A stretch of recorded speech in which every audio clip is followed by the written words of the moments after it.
नव दुर्गा हिंदू धर्म में माता दुर्गा अथवा पार्वती जी के 9 रूपों को एक साथ कहा जाता है। इन नव दुर्गों को पाप विनाशिनी कहा जाता है।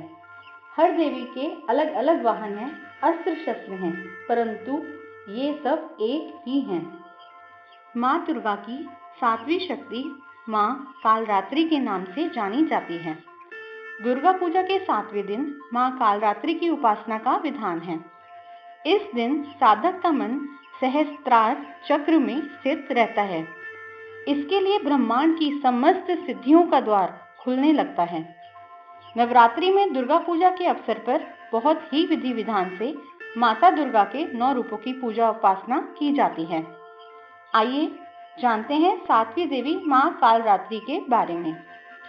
माँ कालरात्रि की उपासना से ब्रह्मांड की सारी सिद्धियों के दरवाजे खुलने लगते हैं और तमाम असुरी शक्तियां उनके नाम के उच्चारण से ही भयभीत होकर दूर भागने लगती हैं। जैसा कि नाम से ही अभिव्यक्त होता है कि माँ दुर्गा की यह 7वीं शक्ति कालरात्रि के नाम से जानी जाती है, अर्थात इनके शरीर का रंग घने अंधकार की तरह एकदम काला है। नाम से ही जाहिर है कि इनका रूप अत्यंत भयानक है। सिर के बाल बिखरे हुए हैं और गले में विद्युत यानी बिजली की तरह चमकने वाली माला है। अंधकार में स्थितियों का विनाश करने वाली शक्ति है माँ कालरात्रि। ज्योतिष में शनि ग्रह का संबंध माँ कालरात्रि से माना जाता है। शनि की समस्या में इनकी पूजा करना अद्भुत परिणाम देती है। आइए जानते हैं कि माँ कालरात्रि की पूजा कैसे करनी चाहिए। माँ के सामने घी का दीपक जलाएं। माँ कालरात्रि को लाल फूल अर्पित करें। माँ कालरात्रि के खास मंत्रों का जाप करें या सप्तशती का पाठ करें। शत्रुओं को नियंत्रित करने के लिए इनकी उपासना शुभ होती है। आइए जानते हैं कि आपके शत्रु कैसे शांत होंगे।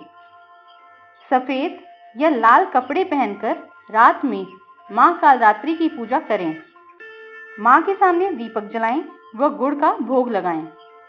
इसके बाद 108 बार नवार्ण मंत्र पढ़ते जाएं और एक एक लौंग चढ़ाते जाएं। नवार्ण मंत्र है ओम ऐं ह्रीं क्लीं चामुंडाय विच्चै।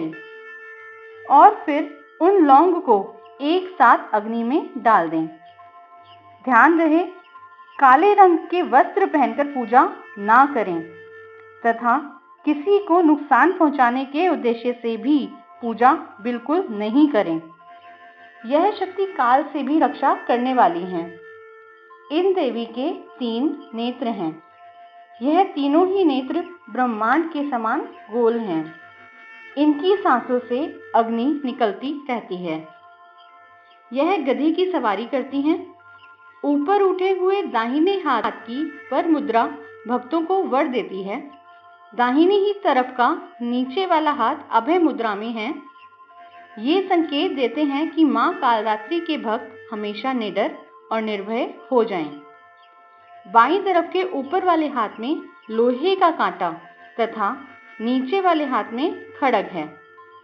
इनका रूप भले ही भयंकर हो, लेकिन यह सदैव शुभ फल देने वाली माँ है। इसीलिए यह शुभंकारी कहलाईं। अर्थात इनसे भक्तों को किसी भी प्रकार से भयभीत या आतंकित होने की बिल्कुल आवश्यकता नहीं है। उनके साक्षात्कार से भक्त पुण्य का भागी बन जाता है। माता कालरात्रि सभी दानव, दैत्य, राक्षस और भूत प्रेत उनके स्मरण से ही भाग जाते हैं। यह ग्रह बाधाओं को भी दूर करती है और अग्नि, जल, जंतु, शत्रु और रात्रि भय दूर हो जाते हैं। इनकी कृपा से भक्त हर तरह के भय से मुक्त हो जाता है। कालरात्रि की उत्पत्ति की कथा इस प्रकार है। दैत्य शुंभ निशुंभ और रक्त बीज ने तीनों लोकों में हाहाकार मचा रखा था। इससे चिंतित होकर सभी देवतागण भगवान शिव के पास गए। भगवान शिव ने देवी पार्वती से राक्षसों का वध कर अपने भक्तों की रक्षा करने को कहा। शिव जी की बात मानकर पार्वती जी ने दुर्गा का रूप धारण किया तथा शुंभ निशुंभ का वध कर दिया। परंतु जैसे ही दुर्गा जी ने रक्त बीज को मारा, उनके शरीर से निकलते रक्त से लाखों रक्त बीज उत्पन्न हो गए। इसे देख दुर्गा जी ने अपने तेज से कालरात्रि को उत्पन्न किया। इसके बाद जब दुर्गा जी ने रक्त बीज को मारा तो उसके शरीर से निकलने वाले रक्त को मां कालरात्रि ने अपने मुख में भर लिया और सबका गला काटते हुए रक्त बीज का वध कर दिया। सप्तमी तिथि के दिन भगवती की पूजा में गुड़ का प्रसाद अर्पित करके ब्राह्मण को दे देना चाहिए। ऐसा करने से व्यक्ति शोक मुक्त होता है। जय माता दी।